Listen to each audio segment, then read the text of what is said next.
sorry. I have to skip so many things. Should I go further? No, I think we have to go back again.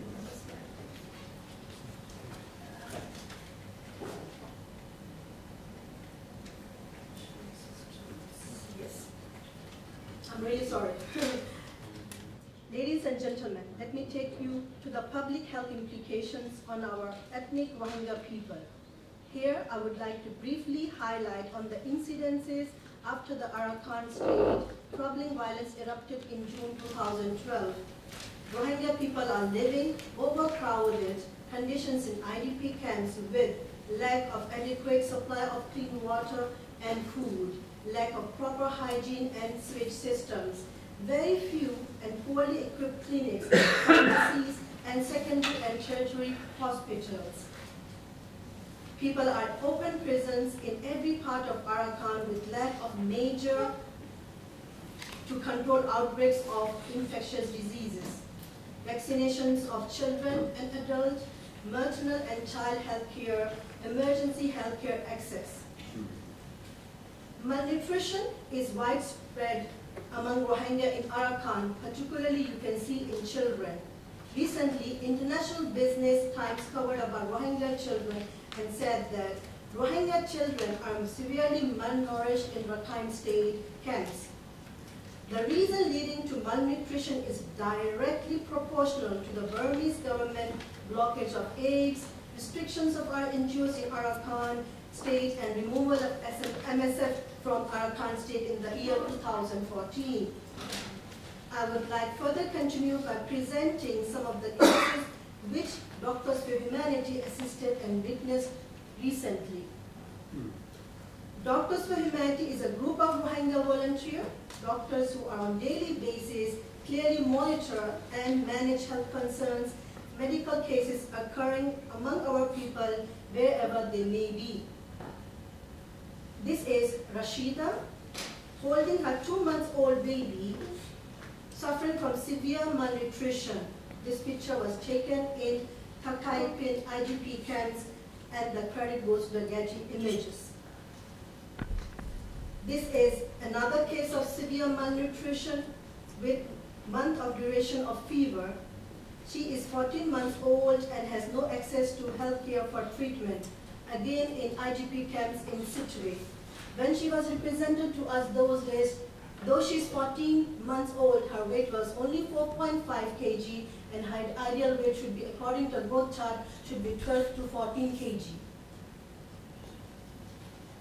Another problem is denying of emergency health care.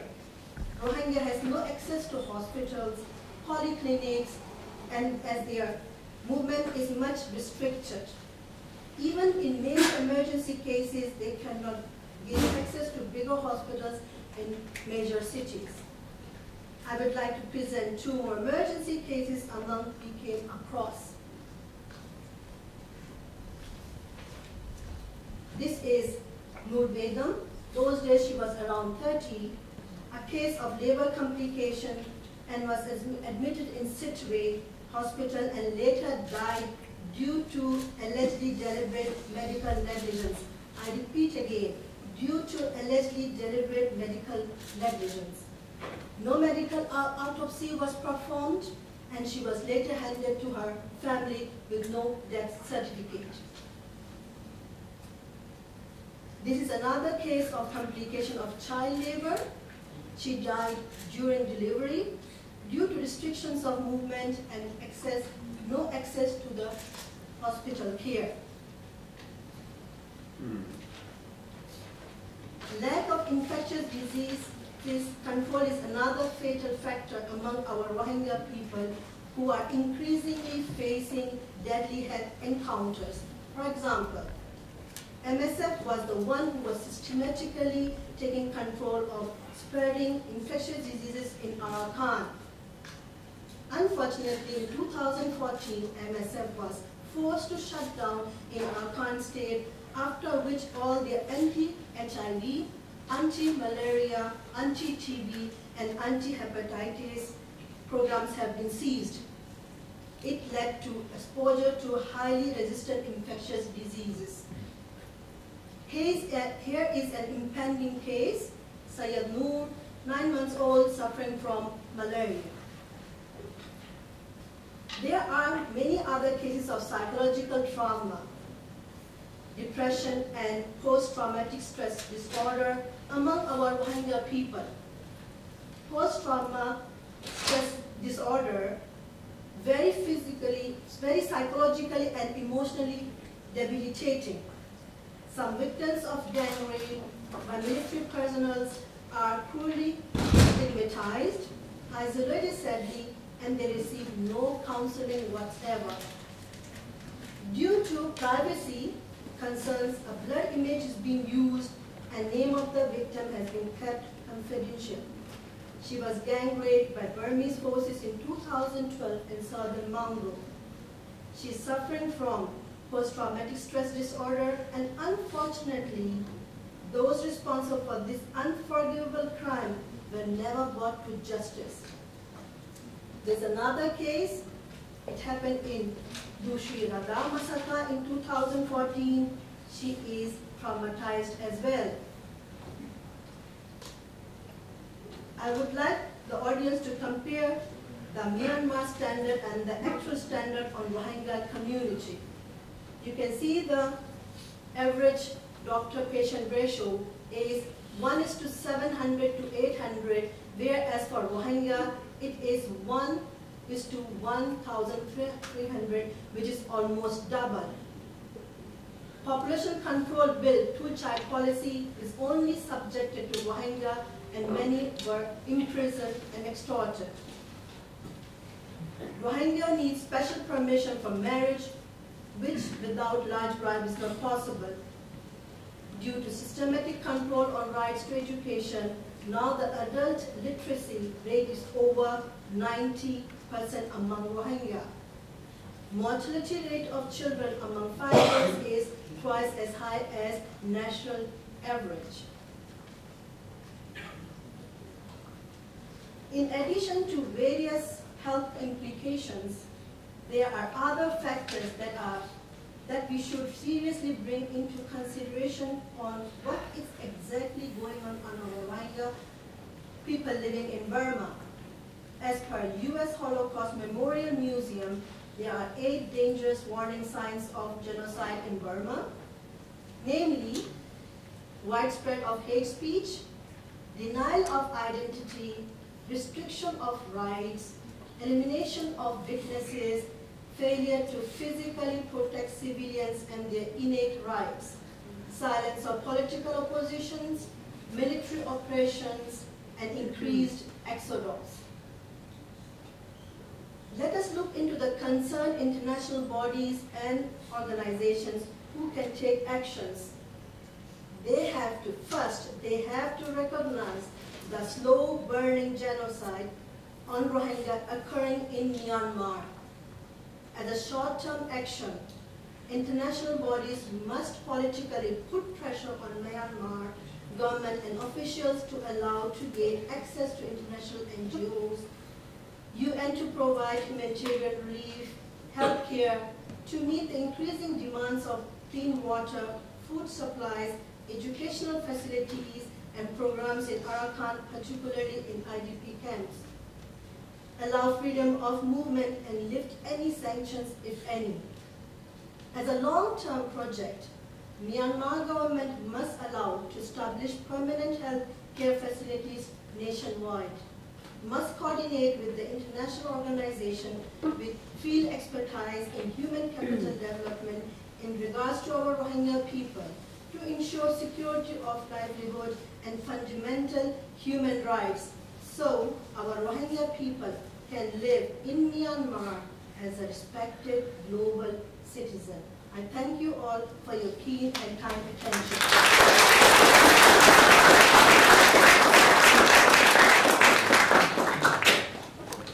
Thank you. Thank you, Dr. Ambia Perveen. I would like to invite the third panelist to speak. Is Tun Khin, president of the Burmese Rohingya organization in the UK. And I think he will focus on the international community lack of response and position. So the floor is yours. Thank you.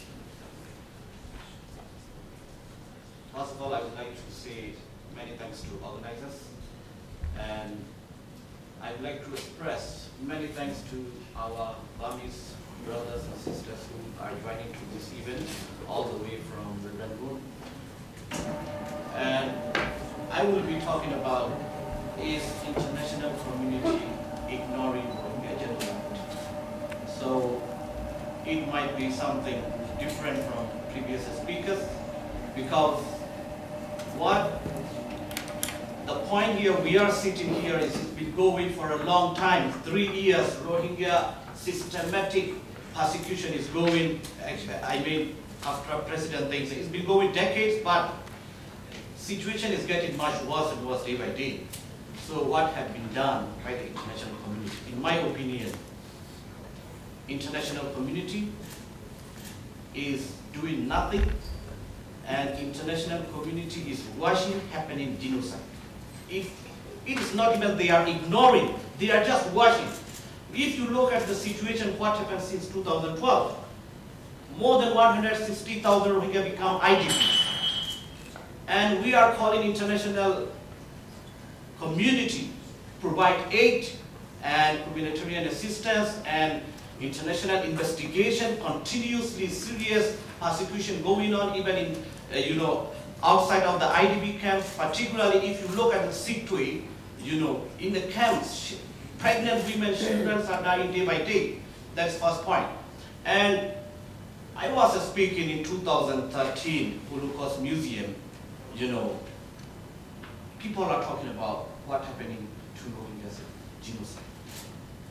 In 2013 November, that time I was talking about it. And what happened next? 2014, end of January, another violence created, a state-organized violence by the security force of Burma. They created, and Tushidaden massacre happened.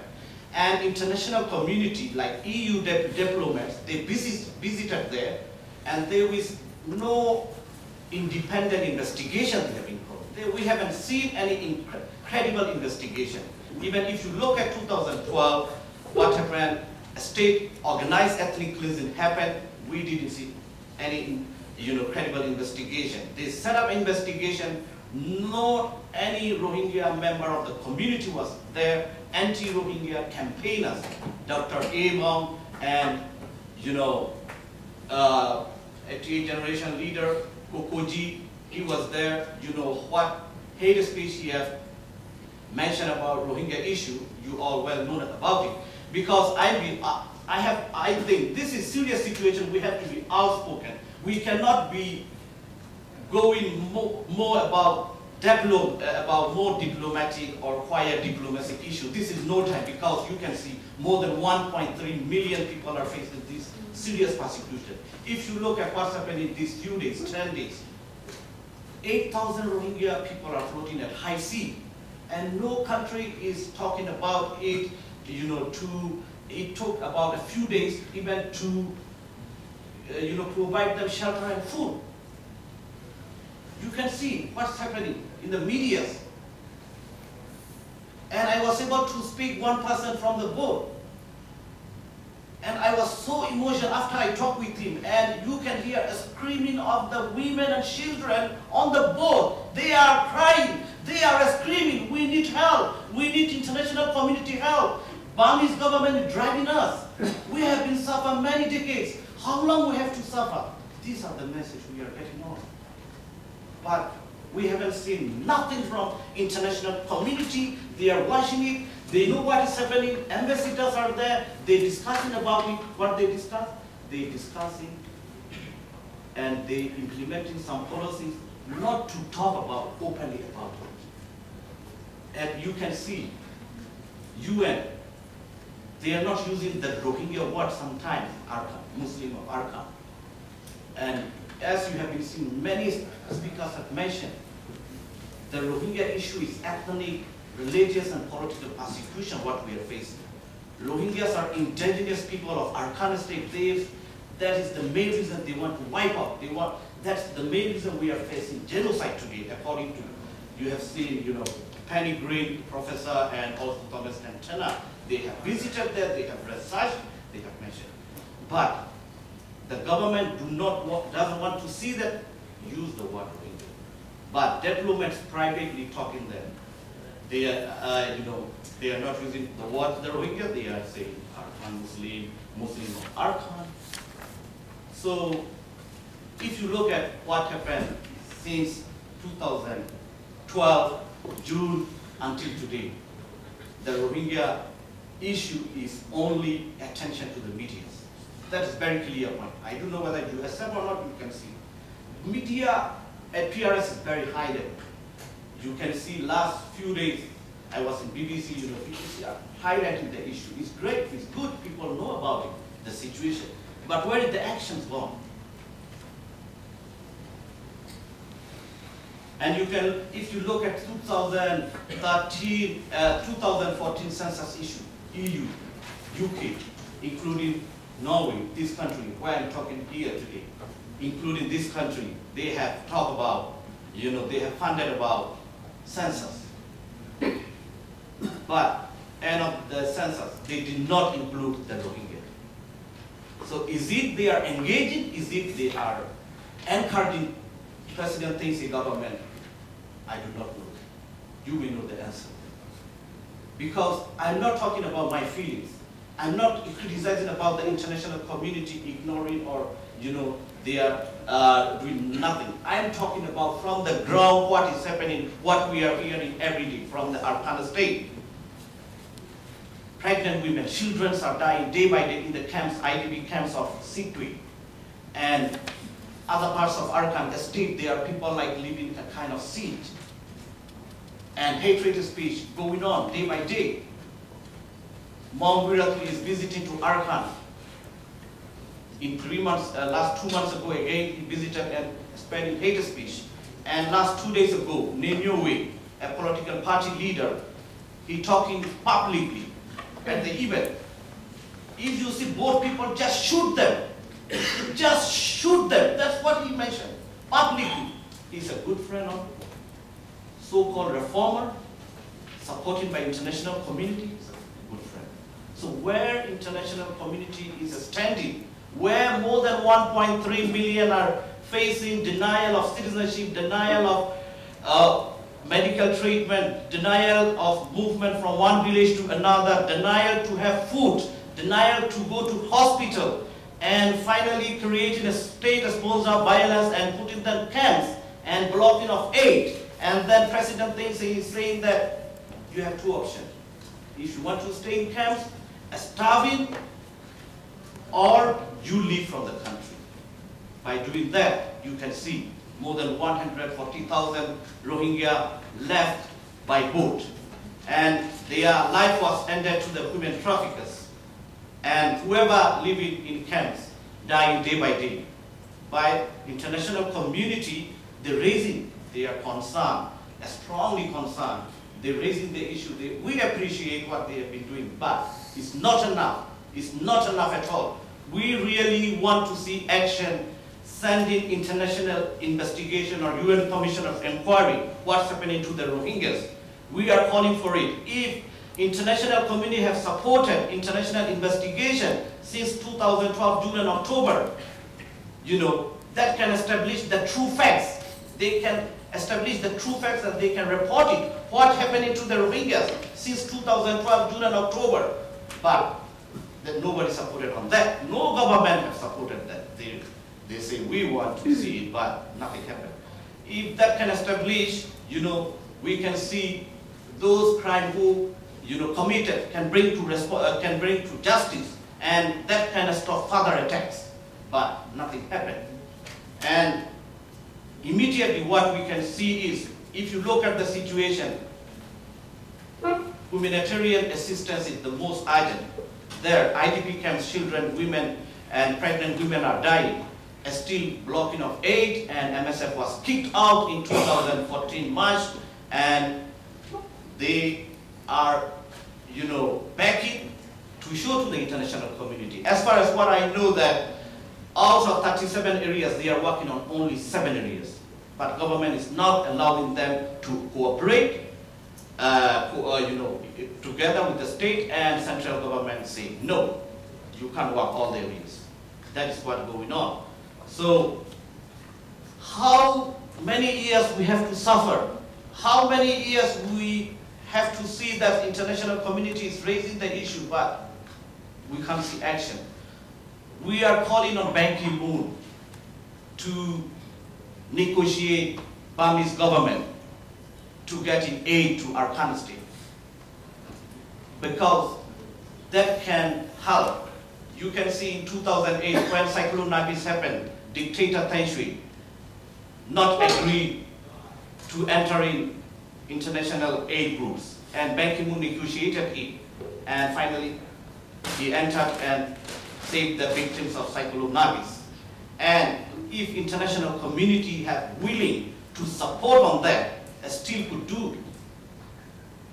But we want to see international community, they have to support Ban Ki-moon to negotiate, getting aid to save the lives of Rohingya, at least today. And international investigation or UN Commission of Inquiry, that is the first step we could do. And people are looking at 8,000 people at the sea. This is media, as I mentioned earlier. We need to look at 1.3 million Rohingyas are facing behind the scene. And what we have seen, international community, they're raising up, we have to, handle this, tackle this problem, the human traffickers issue, but it's become ASEAN issue. ASEAN is still denying that they are not quite stronger. We haven't seen yet, but hopefully we don't know what happened 29th of this month. There will be a meeting. So what we would like to see is addressing the root cause of the problem. These people are facing genocide. That's why these people are leaving from the country. We really need US, UK, EU, and ASEAN countries collective, cooperation to save the lives of the Rohingya. We are friendless in our own country, unfortunately. Without international intervention, Rohingya will not be in our country. You can see in future, maybe Rohingya will not be anymore in our own country. That's what we can see. So we need international community help. Inside Burma, we really need our Burmese brothers who are joining here to stop that hate speech and, also existence of the Rohingya. That should be, we need to advocate. And international community also have to remember that the Rohingyas are the only ethnic minority who are advocating to end their persecution. If you look at all the ethnic groups in Burma, the people are advocating to end their armed conflict. These Rohingya people are only advocating to get their basic rights and citizenship, ethnic rights. So international community have to also point out this critical point. Rohingyas are peace-loving people. We want to live in our own country peacefully. We are original people of our native Arkan. We want to go back in our country one day. We want to live peacefully side by side with Rakhine Buddhist community. So we love our motherland. I hope you all will support to stop this 21st century genocide. Thank you so much.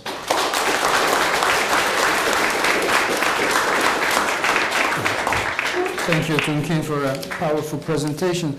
I've got instructions basically not to open also for this session.